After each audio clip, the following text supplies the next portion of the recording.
I have something to confess. After several weeks of trying every type of way to get away from them, I've just started to give up.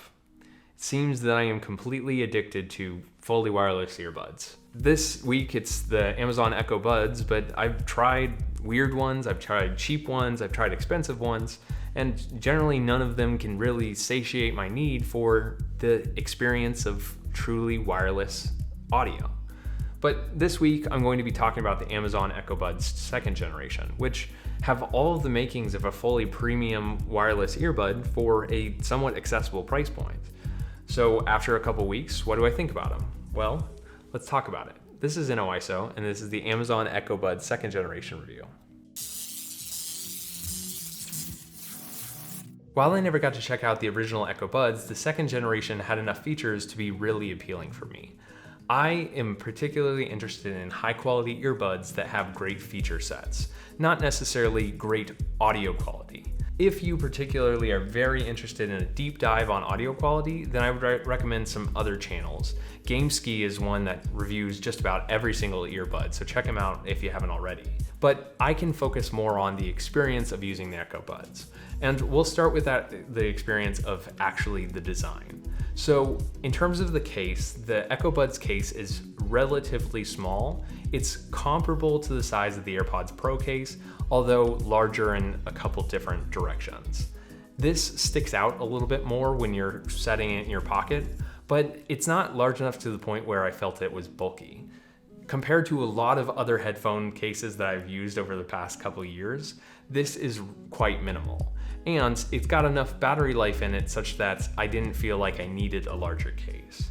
The buds themselves are quite boring when it comes to the design, in that there are many other buds on the market that are similarly designed. They're a little bit larger than a lot of other buds that I've tried, but they're not large enough to the point where it actually sticks out significantly from your ear. There are multiple options for putting them in your ear. First of all, they come with wingtips, so you can actually use wingtips to stick into your ear, around your ear. But frankly, for me, those got uncomfortable very, very quickly, and they were digging into the skin of my ear to the point where I had to take them off as soon as possible. Instead, I've stuck with just the regular ear tips, which frankly, even so, every time I put them into my ear, after a couple of hours of use, I've noticed that they actually still dig into my ear from the back, which has gotten a little bit frustrating. These aren't the most comfortable buds, and frankly, they don't fit enough in my ear canal such that they would never fall out in normal use.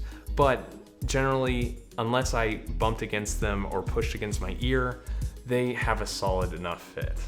The outside edge of the buds have a matte finish with an Amazon logo that is faint enough such that you won't be embarrassed by it in public. And then the inside part of the buds instead have a glossy finish that attracts a little bit of grease such that it's quite slippery. Then when you put the buds in the case, thankfully they sit flat enough such that they are flush, but you can still easily remove them, which is actually a problem that I've had with many different earbuds. In my one-handed opening and placement tests, the Echo Buds actually succeed, such that I can only use one hand and manage to get the buds out and put them in my ear without needing to use the other hand, which if you're using your phone in your other hand or something else, that's quite a good experience. And it's something that I can only say by a limited number of pair of earbuds. How does the actual experience of using them sound like? Well, the noise isolation is good enough such that it sounds like high quality music, and obviously you have settings in the application to modify the equalizer if you don't prefer the sound profile. Active noise cancellation on the buds was generally good for most faint, consistent sounds like fans or ventilation systems, but in terms of blocking out louder noises, I wouldn't really rely on these. For example, I wouldn't bring these onto a plane and expect them to block out the engine noise. They're more comparable in quality for me to the Galaxy Buds Pro than they are to the AirPods Pro or Sony's. And for that reason, I wouldn't recommend them for if you particularly need high quality ANC earbuds. And of course, generally headphones are going to be better if you want high quality ANC. The other headline feature that the Echo Buds sport is the Assistant, or what we'll call Lexi. Lexi is generally very, very consistent when I ask her questions or ask her to do something across my Echo devices around home, but unfortunately that doesn't carry over to the Echo Buds. Generally, if I ask Lexi a question, then usually she's able to answer them if my phone is unlocked, but if my phone is locked, it's a little bit less consistent. And then finally, the most important use case for me for an assistant is being able to easily play Spotify when I ask for a certain song or playlist. And unfortunately, the Echo Buds failed repeatedly when I tried to ask. And often it would say it didn't have this feature or it didn't have access to my Spotify account, even though I went and approved access to my Spotify account multiple times in the application.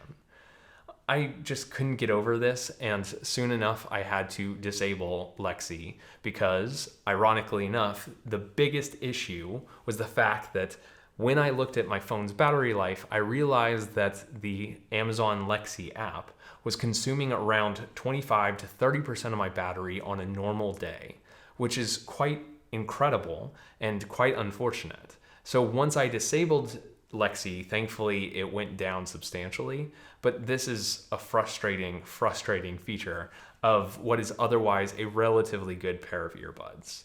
Now, the last thing that I'll call out about the Echo Buds is the fact that they sync to the Amazon Lexi app, which means that you can consistently connect them, or you should be able to consistently connect them across devices that you have signed in to Amazon Lexi. But unfortunately, that also wasn't the case. Although I signed into Amazon onto all of those devices, I only saw the Echo Buds on the original device, and for the rest of the devices, I had to go into the settings and add them manually. Now, when you add the Echo Buds as a device, it is buried quite deep within the application such that it takes several clicks to add them, to find the Echo Buds and connect them via Bluetooth. And then, even once you have them connected, when you go back to the application, if you want to tweak some settings within the Echo Buds, you'll also have to go through several menus to get to the Echo Buds screen, which is absolutely bizarre. I really would have preferred for Amazon to make a specific Echo Buds application dedicated for controlling the settings on these devices. Considering you're comparing them to many other headphones that have dedicated apps, this is a significantly worse experience. There's not much else I have to say about the Echo Buds. Generally, yes, they are premium earbuds, and yes, they are at an accessible price point. These buds specifically come with a wireless charging case for a little bit more, which is nice to see, and it charges vertically rather than horizontally like a lot of buds, which means that it sits on a flat surface so it doesn't move around a lot. But still, it is relatively slow at wirelessly charging, and that doesn't make a big difference if I don't want to use the buds in the first place. So overall, while I was impressed with these, I would not pay $100 odd for them, and maybe consider them if they were instead on a discount. And I found that there are a lot of other compelling buds across the market that you can find for reasonable prices that I would prefer over the Echo Buds. Currently, my go-to is still where are they? There they are, my Galaxy Beans, which while they are a year old, still hold up really well after a year of use and can be found with such great prices that generally these are still the ones that personally work the best for me. Now, that could change with several of the other buds that I've been trying out over the last couple weeks. So be sure to follow the channel if you want to hear more about my experience with buds. If you haven't already, be sure to like and get subscribed. Now, notably for followers of the channel, I will be selling the Echo Buds 2nd generation on my YouTube or on my eBay page. So if you look down in the description, you can see how you could get a discount for these if you win the auction. So be sure to do so if you are interested. Otherwise, thank you for watching, and be sure to like and get subscribed for more content just like this. Thank you, and I'll see you in the next one.